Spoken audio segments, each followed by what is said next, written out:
ನಮಸ್ತೆ ಎಲ್ರಿಗೂ. ಎಲ್ಲರೂ ಹೇಗಿದ್ದೀರಾ? ಎಲ್ಲರೂ ಚೆನ್ನಾಗಿದ್ದೀರಿ ಅಂದ್ಕೊಂಡಿದ್ದೀನಿ. ನಾನು ಚೆನ್ನಾಗಿದ್ದೀನಿ.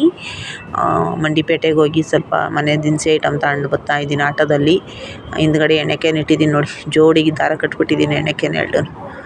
ಸಿಗ್ನಲ್ ಹಾಕಿತ್ತು, ಸಿಗ್ನಲ್ ಹತ್ರ ನಿಲ್ಲಿಸಿದ್ರು. ಸೆಕೆ ಅಂದರೆ ಸೆಕೆ, ಬಿಸಿಲು ಜಾಸ್ತಿ ಸಿಕ್ಕಾಪಟ್ಟೆ. ಬೆಳಗ್ಗೆ ಬೇರೆ ಬಟ್ಟೆ ಒಗ್ದಾಕ ಹೋಗಿದ್ದೆ, ಅದಕ್ಕೂ ಒಂಥರ ಅಂದರೆ ಬೆಳಗಿಂದ ತಿಂಡಿನೂ ತಿಂದಿಲ್ಲ ಇವತ್ತು. ಹಾಗಾಗಿ ಸ್ವಲ್ಪ ಸುಸ್ತಾದಂಗೆ ಆಗ್ತಿತ್ತು. ಮಂಡಿಪೇಟೆಯಿಂದ ಬಸ್ ಸ್ಟ್ಯಾಂಡಿಗೆ ಹೊತ್ಕೊಂಡು ಬಂದೆ ಐಟಮ್ಮು.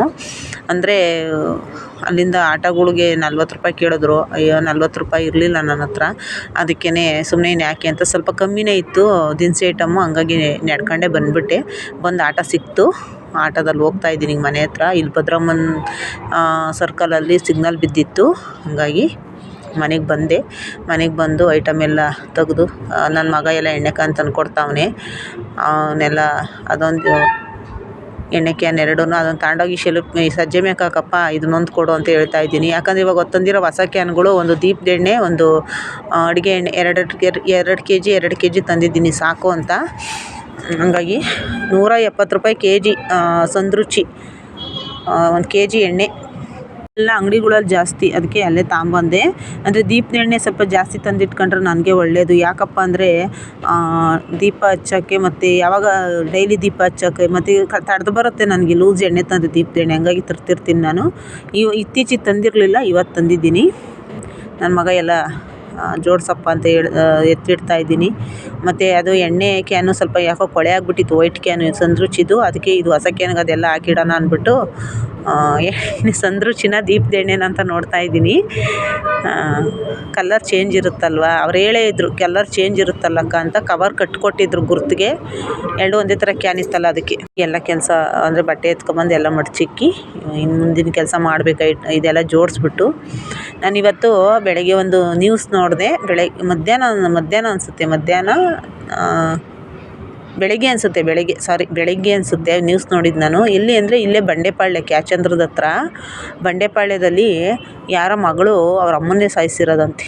ನಿಜವಾಗ್ಲೂ ಯಪ್ಪ ಕೇಳ್ಬಿಟ್ಟು ನೋಡ್ಬಿಟ್ಟು ನನಗೆ ಶಾಕ್ ಆಗೋಯ್ತು. ಆಮೇಲೆ ಅದೇನೋ ದುಡ್ಡಿಗೆ ಅಂತ ಹೇಳ್ತಾಯಿದ್ರು ನ್ಯೂಸಲ್ಲಿ. ದುಡ್ಡು 40 ಲಕ್ಷನೋ 40,000ನೋ ಅಂತ ಹೇಳ್ತಾಯಿದ್ರು. ನನಗೆ ಸರಿಗೆ ಗೊತ್ತಾಗಲಿಲ್ಲ, ಅದು ನಾನು ಸರಿಗೆ ಕೇಳಿಸ್ಕೊಳ್ಳಲಿಲ್ಲ. ಸಾಯಿಸವ್ರೆ ತಾಯಿ ಮಗಳನ್ನೇ ಅನ್ನೋದು ಗೊತ್ತಾಯಿತು. ನಿಜವಾಗ್ಲೂ ಅಪ್ಪ ಎಂತೆಂಥ ಮಕ್ಕಳಿರ್ತಾರಲ್ವ, ನಿಜವಾಗ್ಲೂ ಗ್ಯಾರಂಟಿ. ನನಗೆ ತುಂಬ ಬೇಜಾರಾಯಿತು. ಯಾಕಂದರೆ ತಾಯಿ ಮೇಲೆ ಎಷ್ಟೇ ದ್ವೇಷ ಇರಲಿ, ಎಷ್ಟೇ ಸಿಟ್ಟಿರಲಿ, ನಿಜವಾಗ್ಲೂ ಆ ಥರ ಯಾವತ್ತೂ ಮಾಡಬಾರ್ದು. ಯಾಕೆ ಗೊತ್ತಾ, ನಮ್ಗೆ ಇಷ್ಟ ಇಲ್ವ ಅವ್ರ ಜೊತೆ ಮಾತಾಡೋಕ್ಕೆ, ಬೇಕಾದ್ರೆ ಸ್ವಲ್ಪ ದಿನ ಅವರಿಂದ ದೂರ ಇದ್ಬಿಡೋಣ.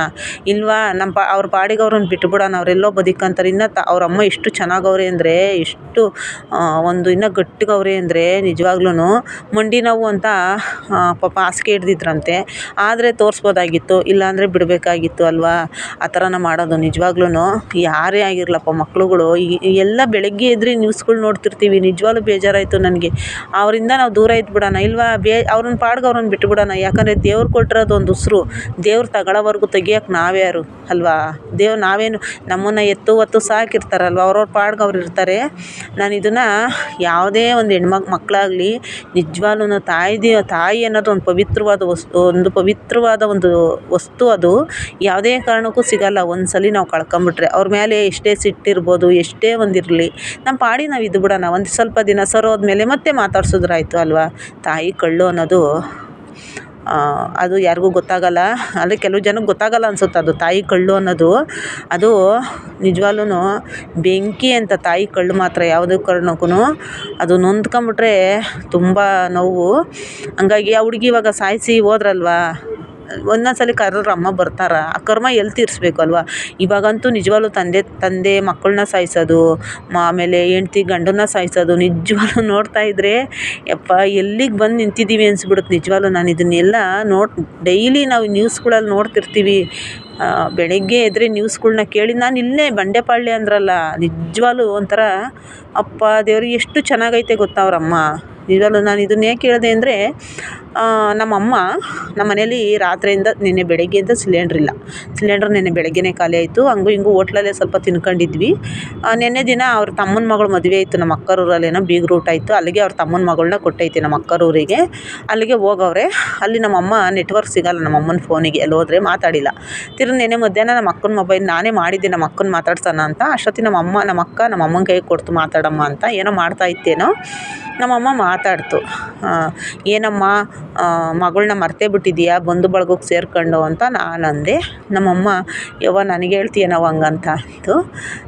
ಊಟಕ್ಕೆ ಏನು ಮಾಡ್ಕೊಂಡ್ರಿ ಅಂತ ಸಿಲಿಂಡ್ರ್ ಖಾಲಿ ಆಗೈತೆ ಅಂದೆ.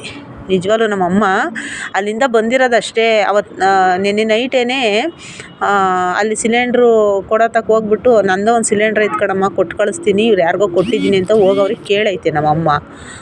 ಸರಿ ಆಯಿತು ಅಂತ ಅವರು ಏನೋ ಹಿಂಗೆ ಹೇಳವ್ರೆ. ಆಮೇಲೆ ತಿರ್ಗಿ ಬೆಳಗ್ಗೆ ಅಷ್ಟೊತ್ತಿಗೆ ಎದ್ದು ತಿರ್ಗಾ ಮತ್ತೆ ಅದೇ ಸಿಲಿಂಡ್ರ್ ಕೊಡಬೇಕಾಯ್ತಲ್ಲ ಅವ್ರ ಮನೆ ಹತ್ರ ಹೋಗಿ ನನ್ನ ಮಗಳು 3-4 ದಿವಸ ಆಗೈತೆ ಅವರು ಸಿಲಿಂಡ್ರು ಖಾಲಿಯಾಗಿ ಅವ್ರು ಊಟ ಮಾಡಿಲ್ಲ, ಫಸ್ಟ್ ಸಿಲಿಂಡ್ರ್ ಕೊಡ್ರಿ ಅಂತ ಹೇಳಿ ಕೇಳಕ್ಕೆ ಹೋಗೈತೆ. ಅವ್ರು ಇನ್ನೊಂದು 2-3 ದಿವಸ ಅಡ್ಜಸ್ಟ್ ಮಾಡಿಕೊಡ್ತೀವಿ ಅಂತ ಹೇಳವ್ರೆ.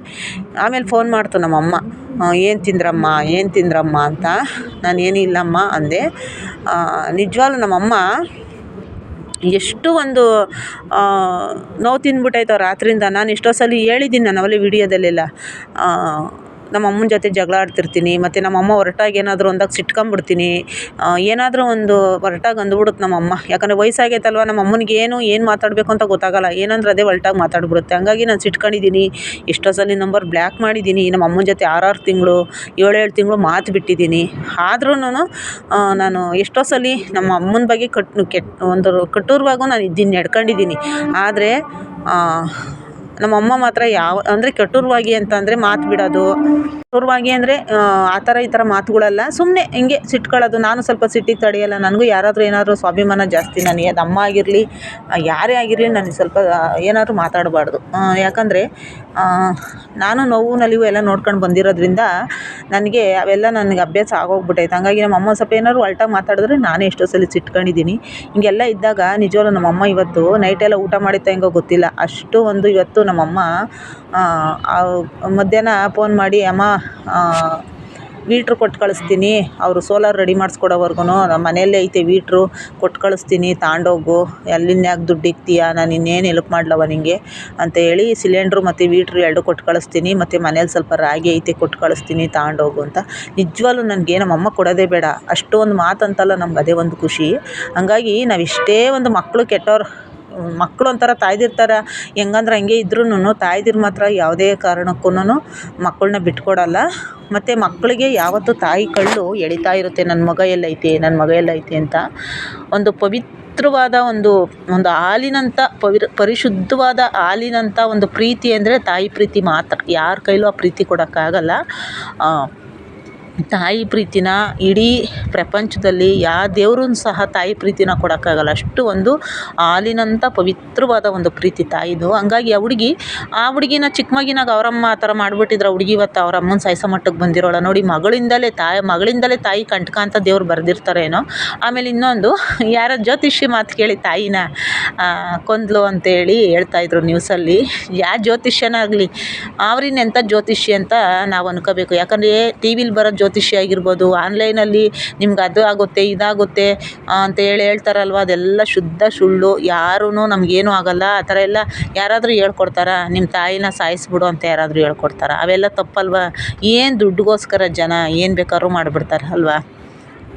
ಏನು ಗೊತ್ತಾ, ನಾನು ಅಷ್ಟೇ ಈ ಟಿ ವಿಲಿ ಬರೋ ಜ್ಯೋತಿಷಿಗಳ್ನಾಗಿರ್ಬೋದು ಯಾವುದೊಂದು ನಂಬಕ್ಕೆ ಹೋಗಲ್ಲ. ಇವಾಗ ಇತ್ತೀಚೆಗೆ ಜನ ತುಂಬ ನಂಬ್ತಾರೆ ಇಂಥವ್ರನ್ನ.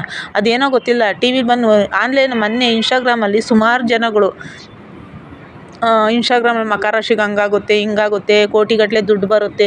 ನಿಜವಾಗ್ಲೂ ನಾನು ಹೇಳ್ತೀನಿ, ಆ ಥರ ಎಲ್ಲೂ ಬರೋಲ್ಲ. ನಾವು ಮೈ ಬಗ್ಗಿಸಿ ಬೆವ್ರನ್ನೂರು ಸುರಿಸಿ ನಾವು ದುಡಿದ್ರೇ ನಮಗೆ ದುಡ್ಡು ಬರೋದು, ಆಯಿತಾ. ಪುಕ್ಷಟ್ಟೆ ಕೂತಿರೋರಿಗೆ ಯಾರು 10 ರೂಪಾಯಿ ಕೊಡೋಲ್ಲ. ಊಟ ಕೊಡ್ತಾರೆ, ಬಟ್ಟೆ ಕೊಡ್ತಾರೆ, ಆದರೆ ಯಾರು ದುಡ್ಡು ಕೊಡೋಲ್ಲ. ಅದೆಲ್ಲ ಸುಮ್ಮನೆ ಸುಳ್ಳು. ಇಂಥವೆಲ್ಲ ನಂಬಿ ಈ ಥರ ಎಂಥ